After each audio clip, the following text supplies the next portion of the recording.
Hello,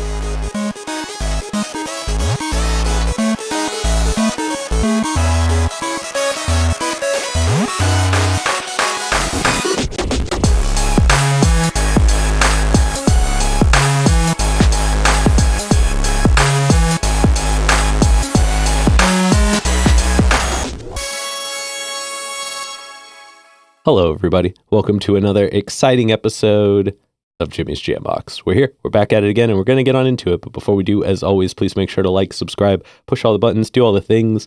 You know, I don't know where they are, but you do, and I trust you. With that being said, here's a quick word from our sponsor. Butterfly Blue, a deeply calming jasmine tea.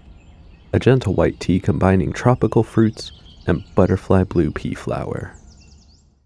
The Brothers Apothecary. Fine teas and remedies. All right, thank y'all so much for watching. Again, shout out The Brothers Apothecary. Make sure to click the link below. Go check them out. Guarantee you're going to like something.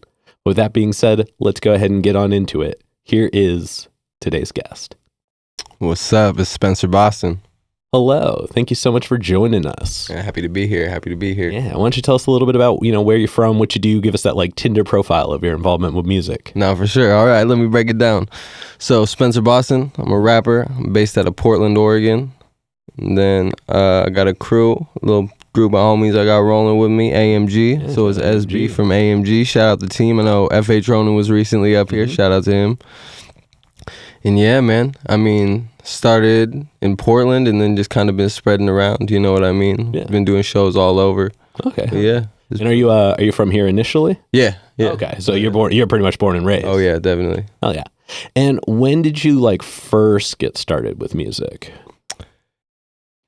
Initially, I'd say end of high school. Okay. You know what I mean? But it was more just fucking around, not really taking shit too serious. I'd really say I started taking it serious, really putting out music, everything like that.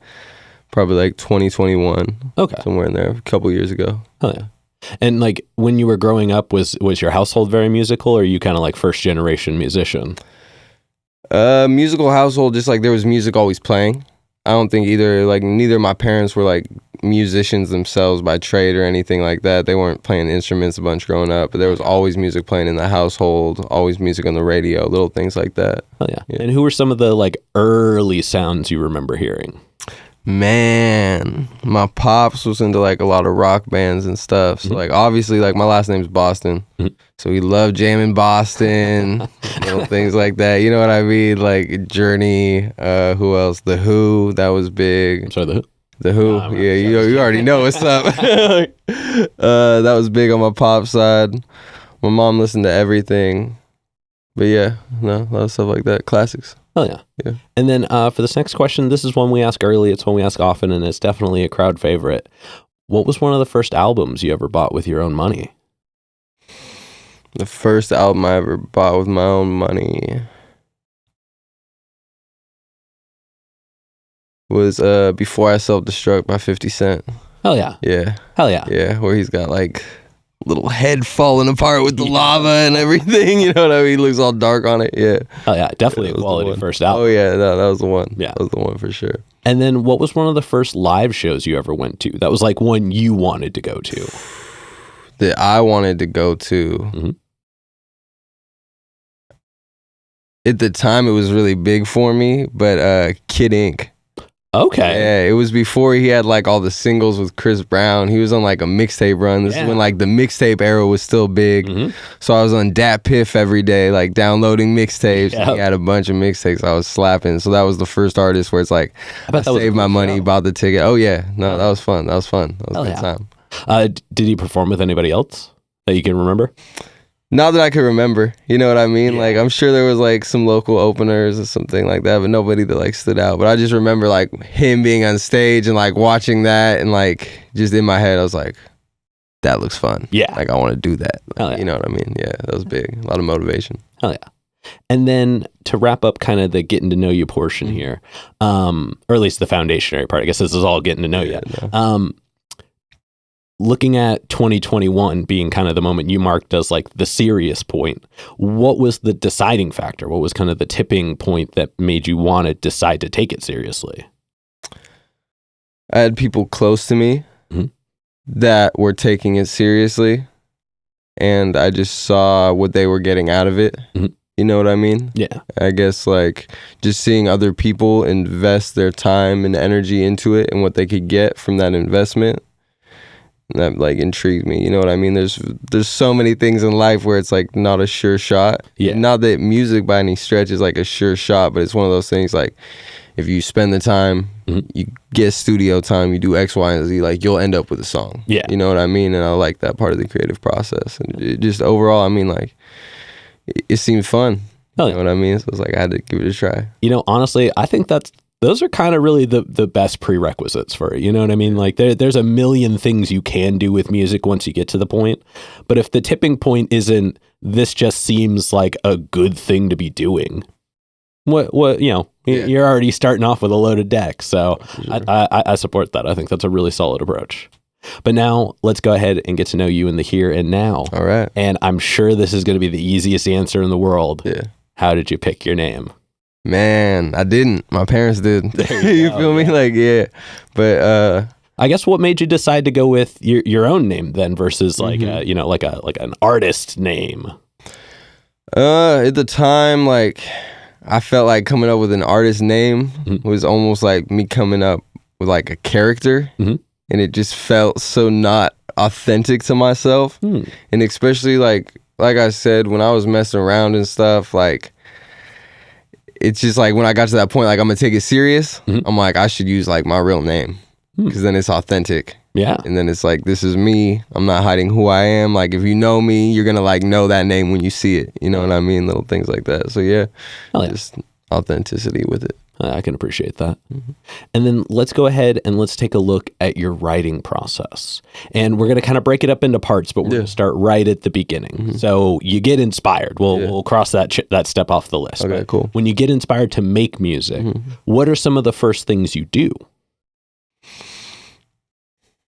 As soon as I'm inspired to make music, I got a studio set up at the crib. So I'm really big, like in the moment.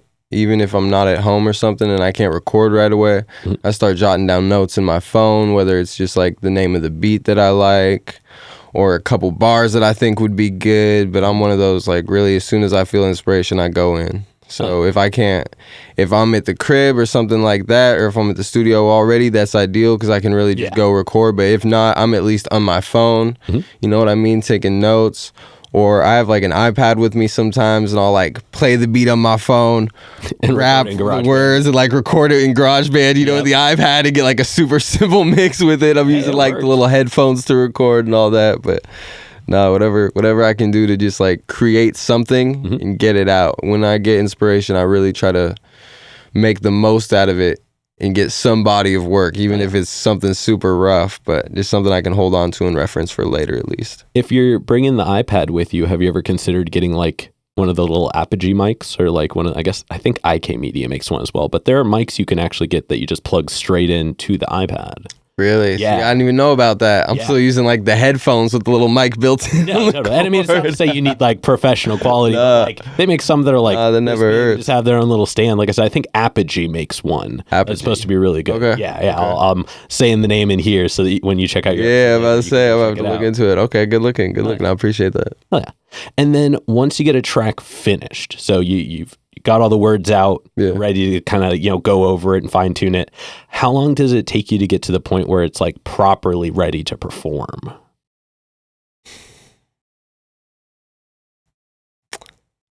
Sometimes, and this is weird, but sometimes the songs are ready to perform before the song is like, I feel fully ready to be put out. Like I'm the type of person where like not all my songs when I'm rapping them, I'm just rapping over my own vocals. Yeah. So if I feel like the song is done to a certain extent, even before I send it out to get mixed all the way, if I have a show coming up and I feel like it'd be good for the show, I'll rock it. You know what I mean? And I'll just have the vocals super low on it, the beat regular level, kind of just play it at shows. But sometimes that's almost the test too, see how it does at the show. And if there's a good reaction, it's like, okay, I should invest some more time into this one, put this one out. If it gets no love, like, all right, maybe this isn't the move. Like, you know what I mean? Change up the beat, make it a summer jam. It goes out again. You know, it's a lot of trial and error. Yeah. No, I think the performance side of things, it can be separate. You know what I mean? It doesn't have to be quite aligned with when it's ready to put out, you know what I mean? Yeah. But that's why I'm always like here. That's why I kind of ask that question and not the when is the song ready to go. Nah, for sure. Because I think performing it is, in my opinion, the more intimate version of what the song was meant to be. You know what I mean? It's different every time you perform it versus once you press it, that's just it. Everybody's gonna hear that same version over and over until they go see you perform it. Yeah. So in my opinion, that's kind of the focus of the song is when it's ready to like put in front of people. No, 100% when you're ready to present it to the public. That was big. And people like that. People even like hearing it when it's not all the way done, especially if you're at a show and you tell people like, hey, this is something I'm working on. Yep. Let me know if you fuck with it. You know what I mean? That's cool. People love, especially stuff that they like can't just go check out right away. Like there's something to be said about the like exclusivity of like performing a track that's not available anywhere else. Yes. Also, man, I forget the name of the artist, but there's this song called Rosetta, and it's a phenomenal song, but he has the crowd like hyping up the song in the recorded version of the song. Oh, see, that's even better. Yeah. And you could tell it's a real recording in like a real space, and it just made to where like when you actually listen to the song, that's what hypes it up, and you can't help but like, you know, I have to look up the artist because I need to make sure it gets plugged correctly in here. It's going to kill me if I don't. And once I see it, I'm going to be like, oh, duh. That's big. Just the energy of Chuck that. Sudden. Okay. Chuck Sudden. It's called Rosetta? Yeah. Phenomenal album. He is, I think he's sponsored by like Native Instruments. He's like one of their like plug-in ambassadors. Okay, cool. So his production work is incredible on the album. But yeah, the track Rosetta, stellar track. Oh, that's but dope. That's enough about him. Let's get back to you. All right. And for the last part of your writing process, I want you to look back on the last year. We're so early into 2024. So let's look at 2023. How has your process changed? It's a lot faster now, especially just in this last year. I really like spent a lot of time trying to master my craft. I spent a lot of time recording, spent a lot of time writing. And I think I got a lot more efficient with the writing process now. Okay. That's been the biggest transformation in the last year. Biggest change. And by faster, do you mean just like coming up with concepts, like laying it down? Can you break down that just a little bit? I think coming up with concepts, not as much laying it down, but just coming up with the concept, coming up with the actual lyrics for it. I'm big into like finding a melody, then making the lyrics for it, you know what I mean? Yeah. But just I've gotten really good at, I can stay on topic a lot better. Okay. I can write a song and really stay on topic during that song, whereas before, it's like some of the music I used to write, you might ask like, what's this one about? And it's like, well, this one's really not about shit. It's just me talking shit. Yeah. And it's like, you can only do that so many times. You know what I mean? Where it's like, now I think there's a lot more substance to my music. Hell yeah. Yeah. Hell yeah, I appreciate that. And then I want you to look at the most recent songs you put out and maybe some stuff that you haven't put out yet, but you have coming up. What is it about your current sound that you enjoy, like the characteristics of it? I feel like it's very versatile at this point. The last 3 songs I dropped, I've been dropping a song every month. So like the last 3 months, each song I've dropped, they're drastically different in style. Like one's like super West Coast rapidy rap. Another is more of like an R&B vibe. It's really melodic. You know what I mean? Like there's different.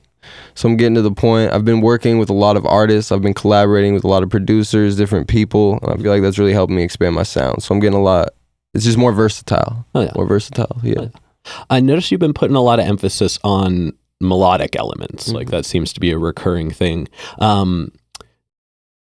If that wasn't always the case in your music, what kind of was the turning point to decide that?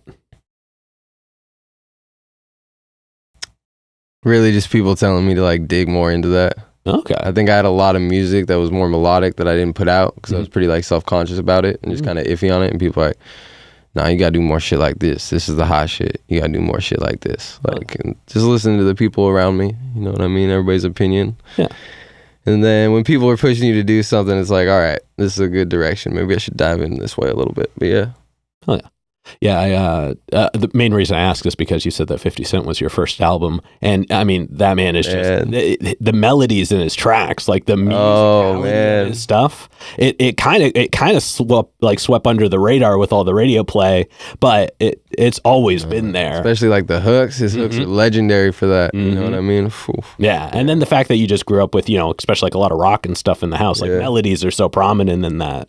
So I think that's just kind of built into your foundation. That's funny. That is definitely built into my foundation. I never thought about it like that. But that's funny. It's definitely built into my foundation. And I think I was always self-conscious about it or kind of iffy on it. But then just showing people and getting positive feedback, it's like, all right, I should really dive into this. Oh, yeah. But it's like you said, like I've always listened to music like that. So I think that's definitely part of it. Oh, yeah. And then for the final question in this middle portion here, this is definitely the... I'm sorry. We added on a new one. So we're going to step back. We're going to take one more question before the final one for this part.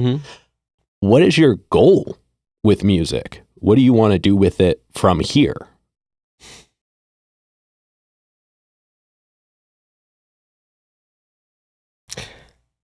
It's a corny answer, but when I get down to it, it's really like I want to make certain people around me just like proud, I guess you could say.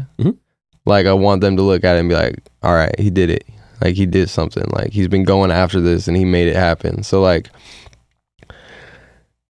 I don't know, like just like be successful with it, truly like be successful. And I think my version of success would be like just having people around me like proud of what I've accomplished. Oh yeah. So it would be more like my inner circle of people, just giving them something to look up to. Yeah, letting them see the work that you've been putting in finally pay off in the ways that you think it should. Oh yeah. Oh yeah. I love that. No. All right, now the final question. Yes. And this one is definitely the densest question in the interview. Okay. But, we've looked at kind of the occurrences with music, the interactions you have with music, the characteristics and things. But when it's just you and the music one-on-one, what does it give back to you?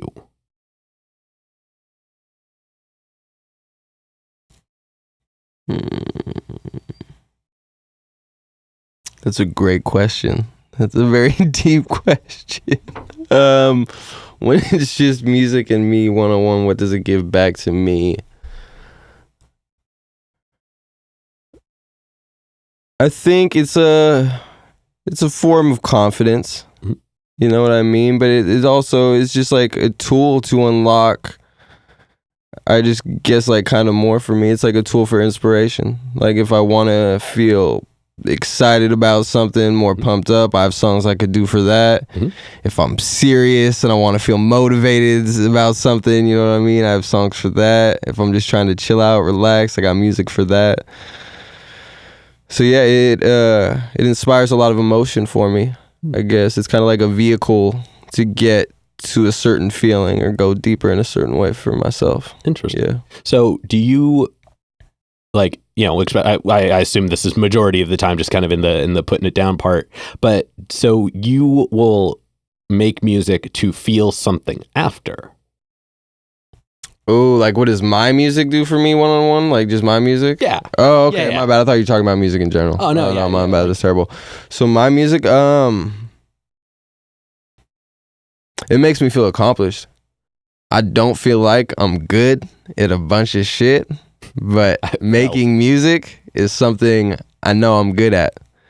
So it's just one of those things that makes me feel like I'm doing what I'm meant to be doing. Okay. I'm like fulfilling my purpose. Yeah, a sense of accomplishment. Mm-hmm. Hell yeah. 100%. All right. Now we're going to go ahead and we're going to move on to some hypothetical questions. Okay. And for these ones, sky's the limits. The questions are made up. The answers are allowed to be as well. Okay. But the first one's pretty straightforward. If you could work with any one person, the only prerequisite is that they have to be alive. Who would you want to work with and how would you want to work with them? And it could be anybody. Okay. So because it can be anybody, I'd work with Ghazi. Hell like the head over at Empire Distribution. Yeah. Empire does my distribution for my music and everything like that. Shout out Empire. But yeah, I'd work with him just to really like drop a project, plan out marketing for it, see how we're going to promote it, everything like that. I'd rather work with somebody. I'm at the point where right now I'd rather work with somebody in like a business sense more than just collaborate on a song and get like a song together with somebody. I'd rather work with somebody on just the business end would be like larger scale for me. Yeah, no, that makes perfect sense. And then subsequently, who's a local artist that you're aware of that you would like to work with, but you haven't yet? Local artists I'm aware of. There's a lot of y'all. So don't get it twisted. But off top, Peso. Hell yeah. Yeah, it's a local cat, Peso. I'm pretty sure Peso living lavish. thing. Really? Yeah. No, I mean, he's the homie, you know what I mean? Like, I've been around, bro. He's good people. We just haven't gotten it in yet on the music tip, but it's a matter of time. It's a matter of time. It's good, like, I want to work with people who I have an authentic relationship with. So that's one of the people for sure. I can appreciate that. Yeah. And I mean, we'll have to get Peso on the show at this point. Yeah. Hell yeah. And then for this next one, like I said before, sky's the limits, and that's very literal in this sense. But if you could perform anywhere in the world, and you wouldn't have to worry about crowd access, building stability, power, guaranteed best lineup, guaranteed best show, and it doesn't have to be a venue, it can be anywhere, where would you want to perform? Ooh.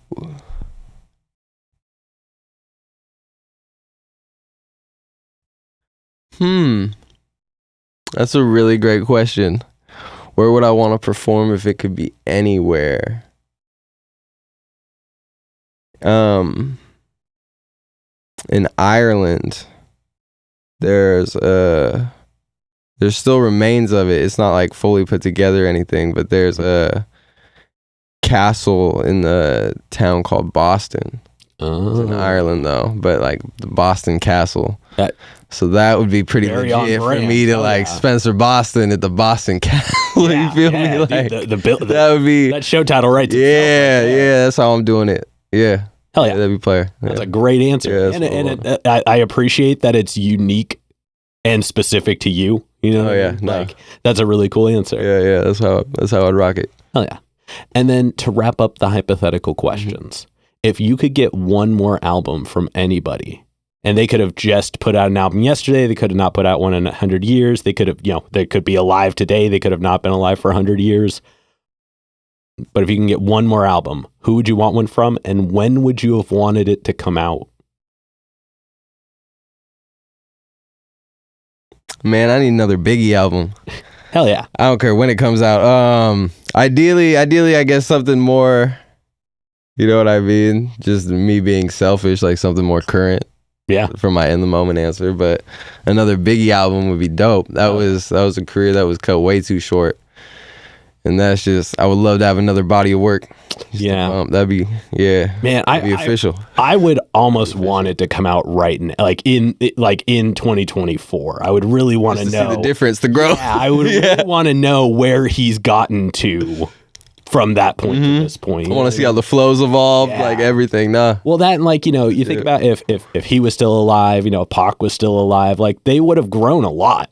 Like as people, they would have gotten, much older. I think eventually they would have put a lot of stuff behind them and kind of settled, like, how Snoop did. Yeah. Like, I think that the adult version of their music would have been something inspirational. Oh yeah, it would have been I think huge. It would have been really revolutionary. Especially when you see all the stuff Snoop's doing. That's a crazy comparison because he was around those people. But Snoop's doing, my homie just put me on. Snoop's got like his own like kids show on YouTube where he's got all this kids music that's popping off and everything. He's doing everything. You know what I mean? You saw that big smokeless fireplace ad that was going crazy or whatever. Well, like his stuff with Martha Stewart. Like we're not gonna close past that. But I mean, he's still doing, like, he just put out that track with T-Pain, and that was quality. Yeah. So, I mean, like, it's not that he's gone. I think that it's just like you evolve. You evolve. Just like Ice Cube. At a certain point, you can't keep doing this young guy stuff. No. You got to find some things to solidify a little bit, stuff that you can kind of lean on that works on the back end once you've done it, kind of thing. So, they're all adults. They're all, man, like, I can't even imagine how old Snoop is now. You know what I mean? Like, if not early 50s, late 40s for sure. Yeah. So, the time catches up with all of us. But I think that a Biggie album today would have been like defining for sure. That'd be huge. Oh yeah. All right, we're going to go ahead and we're going to start wrapping this up. Why don't you tell everybody what we can look forward to in, let's say, the first half of 2024? first half of 2024, I got a couple projects on the way, a couple like collaborative albums. I know you just had FH Ronan up here, so I got a project coming with him. Oh yeah, that'll be I exciting. got something, the Roadrunners album coming soon. I'm gonna put out, it'll be like second quarter, but still first half of 2024. I got a joint little EP I'm gonna drop with an artist called 3G. Oh, yeah. He's from Portland, but he's out of Texas right now. And it's gonna be like mostly just R&B based tracks, like all just a melodic album, so something different, not like a whole bunch of rapping on that, but it'll be cool. Till then, I'm gonna be dropping a single every month, man. That's exciting. Singles. Now, before I get you to do the plugs, I'm curious because I get, that's kind of that's like the approach at the moment. There are some people doing it like every Friday. Yeah. Do you already have the singles, or are you kind of just, as time progresses, you're like, this is going to be the one for next month. This is going to be the one for next month. I'm creating a lot right now. Okay. So I'm recording like, it's not a whole bunch, but I'm doing like 5 to 10 songs a week. I mean, so that's through that, bunch. Yeah, I guess I got homies that are going stupid, but that's a whole other level. But just out of that, it's kind of like just seeing what fits. And then I just have so many options to choose from, you know what I mean? And it's like, I'm getting picky with my projects. So the projects I'm putting together, I'm really trying to curate a specific vibe or specific energy or emotion, you could say, for each project. So with the singles, some of them are good and I wanted them on a certain project, but then as I'm fine tuning it, I'm like, this doesn't really go with like the overall message I'm trying to portray here. So it's like, gotcha. I'm gonna just put it out for the people, just because, especially, it's like you said, there's artists who are dropping every Friday. Yeah. So I feel like I'm slacking if I'm not dropping at least like a song a month. I mean, like the release benchmark concept, I think it's one that just because people can doesn't always mean they need to. No, 100%. 100%. But I think that, I appreciate the once a month, especially if you still have plans of dropping albums, EPs and things like that. That's the part that really ends up bumming me out, is when people are like, oh, I put out a track every Friday. And I'm like, yeah, but where's an album? When are you going to give me like a grip of work? They're like, oh, I'll just put all of those together every 2 months and make it the album. Yeah. And you're like, oh, but that gives me like that. It's like cheating the system a little bit. You're like, but I already know what that is. Yeah, you're like, I already know all these songs. You're not like, there's no reason to sit with the body at this point. I already made a playlist out of it. So I really appreciate that you're still taking the time to put out albums and EPs and But getting back to the wrap up part, go ahead and look at this. For this next one, go ahead and look at the camera and tell everybody how they can find you. Man, you can find me online. Just look up Spencer Boston, just like the city, Boston. You can follow me on Instagram or all social media platforms at the Spencer Boston, TheSpencer Boston. And then stream my music. It's on all streaming platforms. And then fuck with AMG, fuck with the whole team. Shout out FH Ronan, Too Slick, Tunes, all y'all. Hell yeah. And I mean, I was about to say, any other plugs, any other shout outs, anybody else you want to put on? Shout out to everybody who's been working with me. For real lately, I've been working with a lot of Portland artists, and I've been working with people from all over. But shout out to the people in Portland really putting in that time, putting in that work. 3G, Stano, FH Ronan, Too Slick, Fetty Mac, the whole team. Shout out to y'all. Appreciate you. Keep stepping, keep winning. Hell yeah. All right, now we've got one last question to go. But before we do, I'm going to steal the camera for just a second. As always, y'all, please make sure to like, subscribe, push all the buttons, do all the things. I don't know where they are, but you do, and I trust you. And one more shout out to the Brothers Apothecary. Make sure to click the link below and go check them out. Guarantee you're going to like something. But with that being said, the final question. And this is entirely up to your interpretation. But what is an album you feel is more on the obscure side, but is one you think everybody should know? It doesn't have to be recent, right? It can be from whenever. Deep cuts. Okay. It's a few years old, but the album is Caution Slippery When Wet by Too Slick. Hell yeah. Yeah. He's a rapper from out here, but it's just cold, like classic West Coast music. Yeah. It's just, everybody, that's one. Okay. If you haven't heard it, go run that up. Definitely. All right, we're going to go ahead and get up and out of here. Thank you so much for joining us today. Man, I appreciate your time. Thank you for having me. You. This has been another exciting episode of Jimmy's JamBox. I'm Jimmy. Hey, I'm Spencer. And we're signing off. Later, y'all. That's a wrap. This is not a podcast. This is a show.